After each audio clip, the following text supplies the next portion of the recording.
যদি জিহাদ মাঠে মাগো মৃত্যু হয়, তোমার চোখে যেন জল ঝরে না।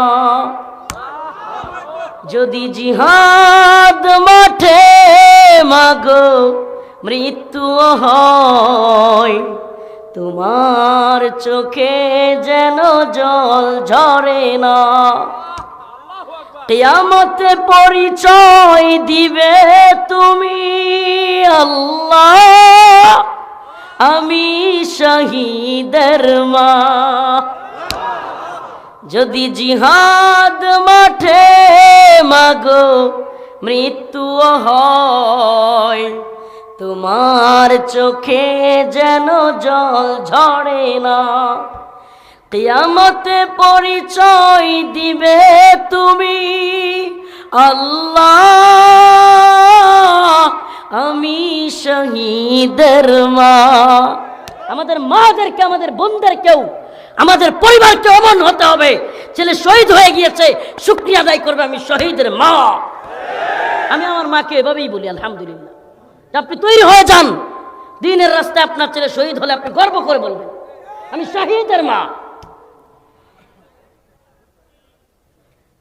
যদি জিহাদ মাঠে মাগো, আমি এই সঙ্গীতটা আমার মাঝে মাঝে শোনাই।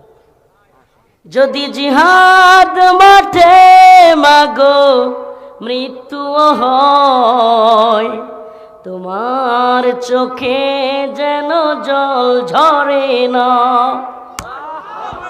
যদি জিহাদ মাঠে মাগো মৃত্যু হয়, তোমার চোখে যেন জল ঝরে না। কিয়ামতে পরিচয় দিবে তুমি, আল্লাহ আমি শহীদের মা। যদি জিহাদ মাঠে মাগো মৃত্যু হয়, তোমার চোখে যেন জল ঝরে না। কিয়ামতে পরিচয় দিবে তুমি, আল্লাহ আমি শহীদের মা। এই পরিচয় দিবা। আমার মাকে আমি কত পরিমাণে এই সঙ্গীত শোনাই, কান্নাকাটি তো মা করবেই। কুররাত আইনুল লিওয়ালাক, ওই আয়াত থেকে বোঝা যায় যে ওই যে মুসা আলাইহিস সালামের মার পেরেশানি, আল্লাহ বলতেছে তোমার মুসার কিছু হবে না, বাসায় দাও, তবু ওনার মন মানে না। আল্লাহ বলতেছে, ওই আয়াতের তাফসীর করার পর থেকে আম্মারে আমি আর তেমন কিছু বলি না। আগে আমি একটু রাগ করে ফেলতাম, আরে কেন কান্দো, কেন কান্দো, কি হয়েছে, সান্ত্বনা দেওয়ার সময় একটু রাগ করতাম। কিন্তু ওই আয়াতের পরে যে আল্লাহ পাক মায়ের অন্তর ছটফট করতে থাকে, বুকে না আসলে, সন্তান সামনে না থাকলে মার অবস্থা খুবই সিরিয়াস হয়ে যায়। ওই আয়াতের তাফসীর দেখার পর থেকে আমি আর আম্মাকে খুব বেশি করি না। কিন্তু তবুও আমাদের মাদেরকে শক্ত হইতে হবে, আমাদের বোনদেরকে দ্বীনের পথের জন্য শক্ত হইতে হবে।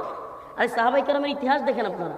রাসূলুল্লাহ সাল্লাল্লাহু আলাইহি সাল্লাম জিহাদের ময়দানে গেছেন, সন্তান গেছে, মেয়ে কি বলে বাবা গেছে, ভাই গেছে, শহীদের পথে জিহাদের ময়দানে রাস্তা দিয়ে আসতেছে। বাস্তব কারগুজারি শোনাচ্ছি আপনাদেরকে। রাস্তা দিয়ে মানুষ আসতেছে, জিজ্ঞেস করে আপনারা কি রসুলকে দেখেছেন? ছোট বাচ্চা পর্যন্ত জিজ্ঞেস করে, যারা মাঠ থেকে আসতেছে জিহাদের ময়দান থেকে, তারা বলতেছে যে তোমার বাবা তো শহীদ হয়েছে, তোমার স্বামী শহীদ হয়েছে। বলে আমি আমার স্বামীর কথা জিজ্ঞেস করি নাই, আমি আমার বাবার কথা জিজ্ঞেস করি নাই, আমি আমার ভাইয়ের কথা জিজ্ঞেস করি নাই, আমি জিজ্ঞেস করেছি আমার রসুল কেমন আছে। কি বুঝলেন? এই তো ইতিহাস আমাদের, আমাদের ইতিহাস এটা, সাহাবায়ে কেরামের ইতিহাস। মহিলা সাহাবীরা এমন ছিলেন, স্বামী শহীদ হয়েছেন, বলা হয়েছে আপনার স্বামী শহীদ হয়েছে যুদ্ধের ময়দানে, আমি স্বামীর কথা জানতে চাই নাই, আমি জানতে চাই আমার রসুল কেমন আছে সাল্লাল্লাহু আলাইহি ওয়াসাল্লাম। দ্বীনি ভালোবাসা, দ্বীনি গায়রত যদিন এমন পর্যায়ে চলে যাবে, ইনশাআল্লাহ এই দ্বীন এই ভূখণ্ডেও বিজয়ী হবে। আল্লাহ পাক আমাদের সবাইকে শহীদি তামান্না নিয়া সবর এবং নামাজের মাধ্যমে আল্লাহ পাকের কাছে সবকিছু চাইবার তৌফিক দান।